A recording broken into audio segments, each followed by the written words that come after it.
So essentially, this is what I wanted. That's why this is the purpose for me having two rings. Now, the feeding ring that was in here, the other one is not complete yet, but I have moved it over to where the bubbles are coming up to the surface. And I am still getting oxygen exchange without causing a terrible current at the water surface. Now this is still moving the water. This is still bringing water from the bottom of the water column all the way up to the top. So there is a natural current. If you see some of this leaf matter, snail shells, and whatever floating around in here. And then this is exactly what I wanted, because if you see, there are some like broken leaf parts that are suspended in the water column.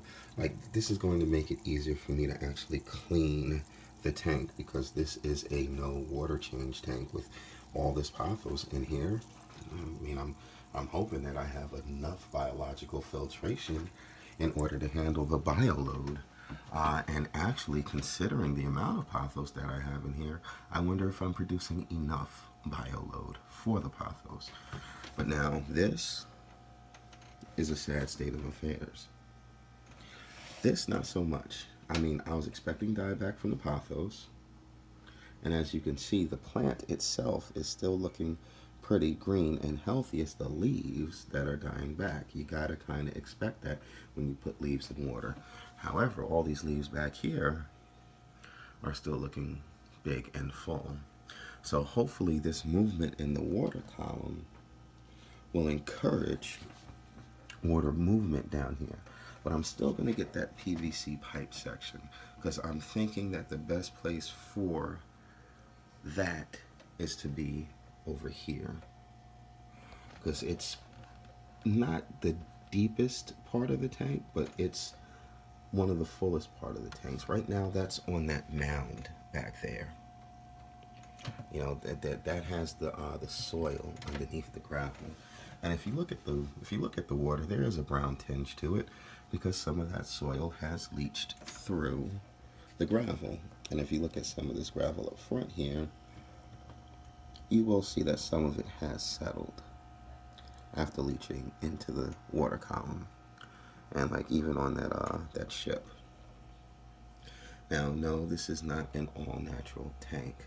This is a nostalgic tank. This is taking me back to my childhood. Again, that boat, Petland Discounts, 1992. This turtle figurine from Shelby's tank back in 1998. You know, everything here is at least 20 years or older. My next venture will be as natural biotope as possible. But in the meantime, this is my nostalgia-scape. This is my PTSD relief. This is bringing me back to my childhood and putting me in my happy place. And if you were wondering how I got those tank shots, I just put the phone on top of the algae scraper. Well, like I said, folks, that's just a brief explanation as to what's going on right here, right now. I don't even know if that's going to stay in place once I put the glass top back up on here, but we will see. And in either case, this is only temporary, because I'm going to get that PVC section, because this is the result that I want. The surface agitation being restricted to a specific area. I know there's going to be movement in the water column. I don't want there to be too much movement up top here. And if you notice, there's a little bit of movement up top, but there's way more movement underneath. I don't even know if the camera's actually picking that up. But the stuff that's floating at the surface, like these two, is moving pretty slow, and the stuff that's below it has a little more of a current to it. So when I put my next feeder ring up here, baby boy will have a location that he can build his bubble nest, and the surface will not be as tempestuous as the rest of the water column. Well, time to put everything back together here, and we'll see what this looks like tomorrow. And see, just as I suspected, once I got that top back up on there, of course everything got shifted and moved. But that's okay, because baby boy already recognizes this as his feeding ring. So our second feeding ring is nearly ready. We just got a little more time before the full cure has finished, and when that second feeding ring goes in, he will recognize that second feeding ring as his feeding area, and that will be after putting in the PVC and having this this tubing situation sorted out.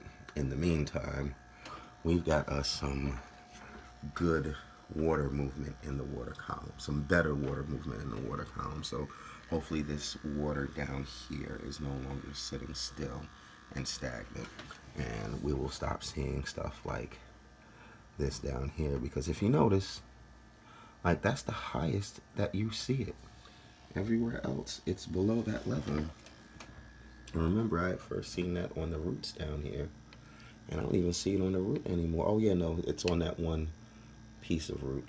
But we're gonna look this up. I don't know if this is that fuzz algae, or if it's diatomaceous algae, or what it is. But we're gonna get to the bottom of it, and we're gonna get it sorted out. So that's this update for this week. Stay tuned, folks, for more.